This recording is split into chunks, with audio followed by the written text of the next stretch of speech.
Hey you guys, happy Monday.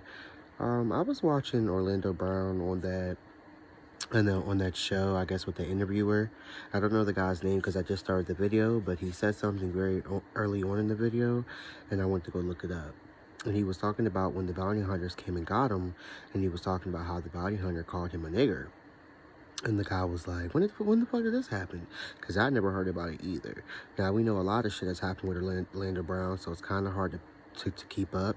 And, I forgot what he was saying, but I guess, I don't know, maybe Orlando Brown, after the situation happened, made a video, or he asked somebody a question in the industry. I forgot what he was saying, but he pretty much was saying, like, where the fuck was Jesse Jackson? Where was Al Sharpton? Where were the big wigs? The niggas that come out when shit like this happens to black folk, or not just black folk, there's people who stand up for certain people depending on the situation, who always have their fucking face in the news and advocating. The situation was crazy. Not only that, the energy around cops, bounty hunters, people who hunt people, or who do arrest and work in law enforcement in that way, the energy around them is just crazy. I don't even know how we have officers.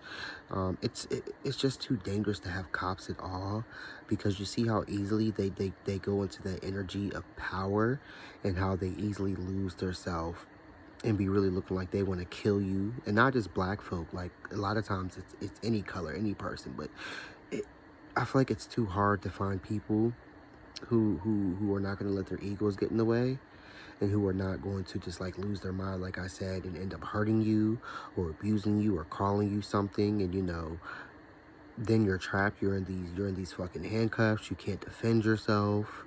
And these people think just because they're cops, like, they can just do whatever to you, and it's really scary.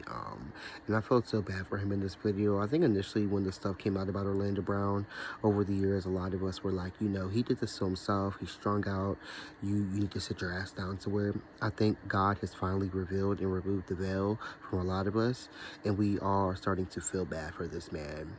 Even going back and looking at videos that we may have laughed at in the past, we're like, damn, the situation just seems different now, and now we know more of the story, and it sucks. But I can't get over this motherfucker calling him a nigger. And like he said, where were the Al Sharptons? Where was the media? Where were the people who handle shit like this? That should be a fucking lawsuit straight off the back, because a law enforcement person knows better. Fuck somebody off the street who's calling you a nigger, who's calling you a derogatory term, but somebody in law enforcement knows better. And this was not a heated situation.